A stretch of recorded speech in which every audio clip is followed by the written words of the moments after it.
Brent Miller, let me just say a word about him. He's executive director of Ingenuity Films. He wrote and directed the tremendous film. We carried it for a long time and sold bundles, The Coming Convergence. He's going to give you a sneak preview of Before the Wrath. It will be in select theaters this fall. I don't want to say any more, Brent. It's all yours. Brent Miller. Thank you.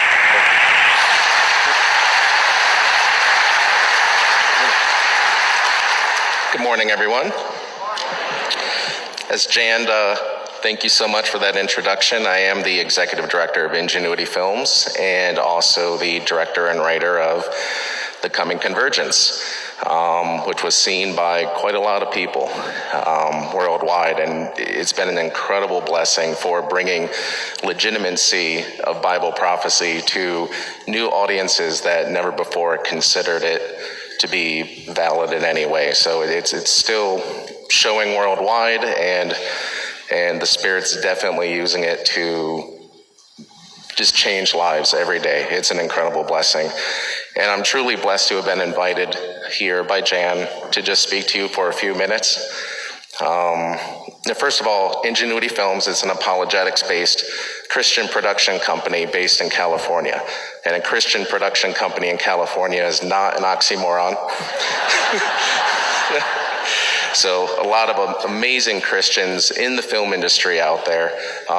Smaller community, of course, but networking with them, and it has been incredible access to Hollywood sets and Christian actors down there. It's been absolutely amazing, and we're all just trying to fight the good fight to get real Christian content out into theaters and into more homes. But our production company did do the Final Prophecies, the Decoding the Future series, and of course the Coming Convergence. But I am here this morning to bring more attention to a disturbing and growing trend, a growing disbelief in the rapture itself, and a growing disbelief in the second coming, that Christ is even going to come back. And this has been growing by leaps and bounds worldwide right now. In fact, we've had the privilege of flying out to Nashville and working with Lifeway Research, the executive director out there, Scott McDonald. And we learned that roughly right now, 25% of all Christian pastors no longer believe in a literal rapture, which was shocking. And we want to know, why is this trend happening? Why is the trend of biblical eschatology why is it being marginalized, not only in the US, but worldwide? Why is it becoming a fringe topic that even the pastors themselves no longer want to discuss? In fact, speaking with Scott, we found out that on an average Sunday, 98% of all Christian churches in the US avoid the topic of prophecy. 98%. I mean, if you just open up the Bible, being roughly 27% prophetic in some way, whether it's prophecies that have come to pass or those that are going to come to fruition, randomly flipping to a book of the Bible and grabbing a verse, you'd think you'd come across Bible prophecy, which you would. So it's definitely being marginalized and avoided, and that's because people today no longer want to hear it, because it's a point of contention, it's a point of conflict. They don't understand it. The pastors themselves no longer understand Bible prophecy. So when it comes to topics like the second coming of Christ, or the rapture even, there's no answers that they have for their congregations. Now, in 1 Thessalonians 5:19, we're commanded to not despise prophecy. It literally says to not reduce it to nothing. But why? Because if you remove prophecy from the Bible, you remove the proof for many that the Bible is from an indisputably divine source. So that's why topics like the rapture are being viewed more as a fringe topic. It's just not being discussed at all. Now, because of this problem, of the rapture being marginalized, of pastors, 25% no longer even believing it's going to happen, or it's not literal, so it's not going to happen, is what they believe. This is where our new film comes in, Before the Wrath. We set out to work with some amazing experts, not only here in the US, but at Hebrew University overseas, various authors that are discovering new amazing things in the field of ancient anthropology, ancient culture in the Galilean region, and first century Jews. Is there anything that actually describes not when the rapture will occur, but rather why? Nobody seems to stop and say, why? We understand that the purpose of not being assigned to wrath, etc., but really, why does it have to happen? It's not something God just decided is going to be some fantastic thing that's going to occur. There's a very, very real reason why it absolutely must occur that most pastors aren't even aware of. I know JD is. I recognize the Hawaiian shirt right there. He sticks out. God bless you. But we have an amazing roster in this film. Interviews with Jan Markell, Amir Sarfati, Jack Hibbs, JD, Farag, thank you, Jay McCarl, and more. And in fact, this new research that has come to light that we're revealing in Before the Wrath is so astounding that we got the attention of Kevin Sorbo, who was Hercules on the TV show in the 90s and acted in God's Not Dead. Amazing, amazing person I've got to work with. And he is narrating Before the Wrath. In fact, it's already recorded and done. Met with him in the studio. A phenomenal Christian who's fighting the good fight in the film industry as well. So what we're going to do is show you the official trailer to Before the Wrath, and immediately after, reveal what is a world premiere, a 10 solid minute sneak peek of the film that has never been seen outside of our production office.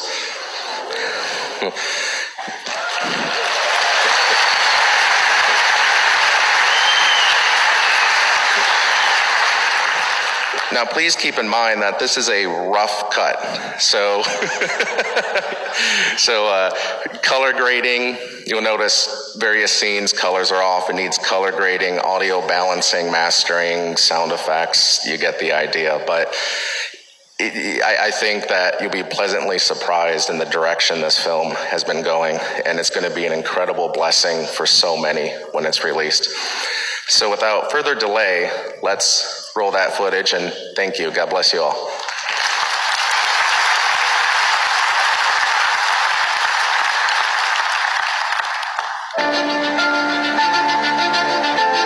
As Galileans, we witnessed his first miracle. He warned us that a time of great deception would come. But we must hold on to our faith. Return to save us from the end of the world.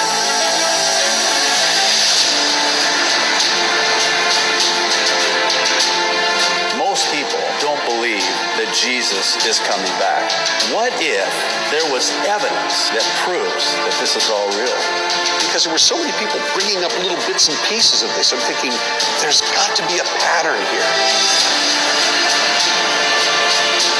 The Bible talks about it as being a mystery. But why does the rapture have to happen? What's the point to it all?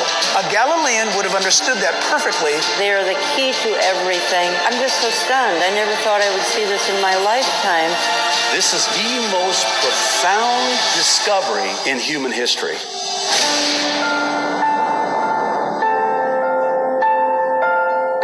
From his promise made through wine at the Last Supper, to why the world cannot know the day of his return, we were chosen to preserve the truth until the end of days. So even if we are not spared from death, others can unveil what we knew and believe. This discovery proves that he is coming back.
town of Cana. Israel is now under Roman control, ruled by Tiberius Caesar, and under his cruel authority, life is harsh for many of the Jews. But on this day, there's hope for the future, a promise for a new beginning, because on this day, the betrothal between a young groom and his bride is taking place.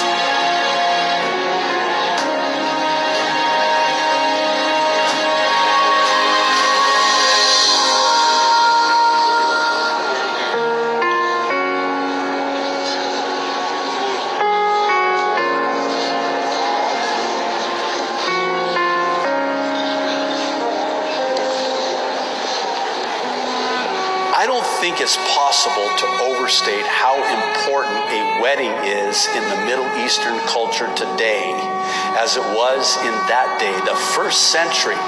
A wedding was the most important event that would take place in any town for anyone.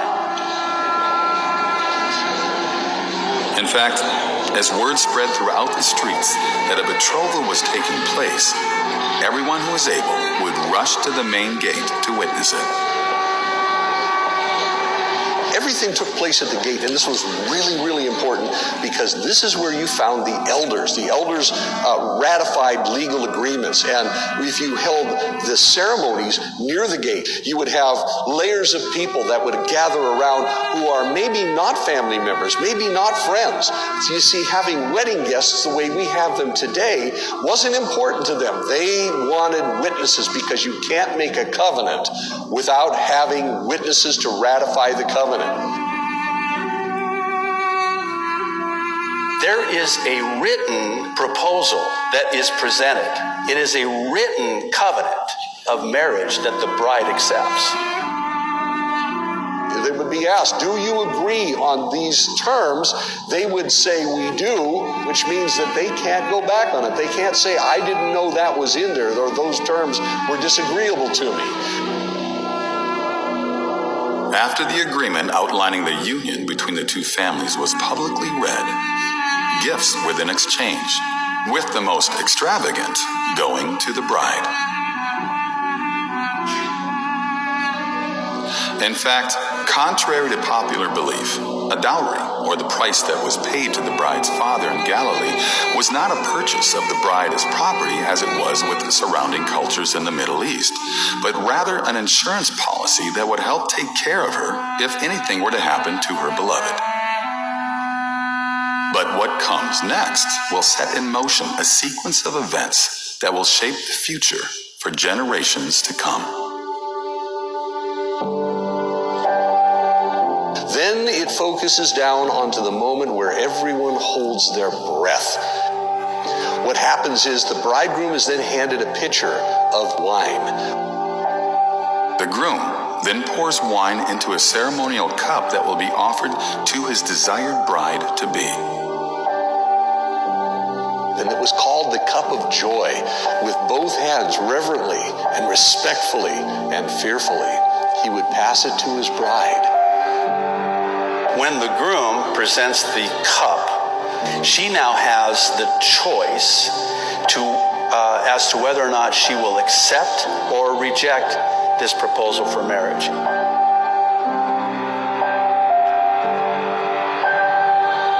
The moment the cup is handed to the bride, she's given all power to stop the wedding by pushing the cup back and rejecting the bridegroom. Contrary to all other wedding customs in the Middle East, the bride in the Galilean wedding possessed the final authority. She alone had the power to accept or reject the offer from the groom. The betrothal could not be completed without her willing acceptance to drink from the cup of wine.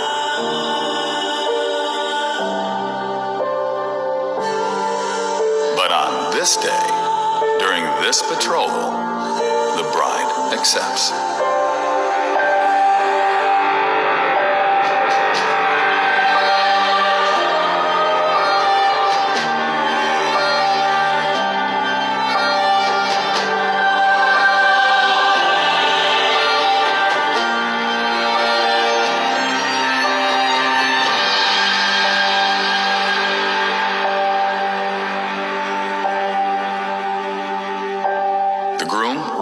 also take and drink from the cup, solidifying the new covenant. But then he says something truly profound. Then the bridegroom says publicly, so everyone can hear, "You are now consecrated to me by the laws of Moses, and I will not drink of this cup again until I drink it anew with you in my Father's house." But to understand why this phrase is so profound, we must look at another act recorded later in the scriptures. During the Last Supper, Jesus offered a cup of wine to his disciples to signify a new covenant with them.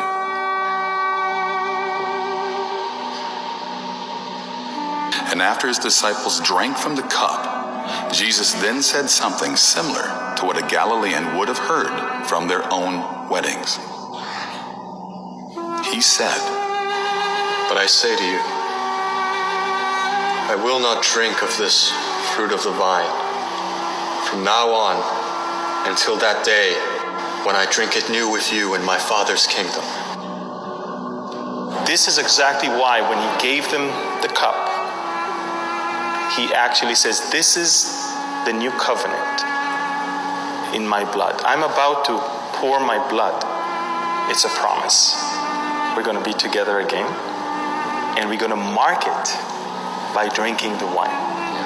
It's something important. the breaking of bread and offering of wine, these acts were to form a new union, a new promise meant to deliberately set in motion events of unimaginable importance. In my Arab culture, you eat from the same bread and you drink from the same cup. The thought is that that which is in you is in me. It is a common union, communion, no longer two, but one. When Jesus says that at that Last Supper, this is my body given for you, broken for you. He's talking as a bridegroom to his bride. When he says to them, this is the cup of my blood in the new covenant, that's how they would seal the betrothal in the ancient wedding. Well, when you think about the Galilean disciples, they understood exactly what it was saying regarding these things. They were familiar things. The illustration was entirely clear to them. When Jesus said that, his Galilean disciples at the Last Supper heard only one thing: wedding.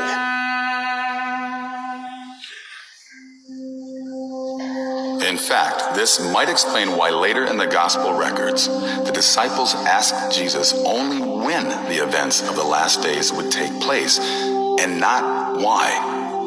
Because as Galileans, they likely had already made the connection, especially given Jesus' first recorded miracle, which took place in the town of Cana, when he turned water into wine at a Galilean wedding. And I find this most fascinating, that the first miracle Jesus ever performed was at a wedding. And that wedding had the same cultural dynamic that Jesus was describing when he was explaining to his disciples about his soon return.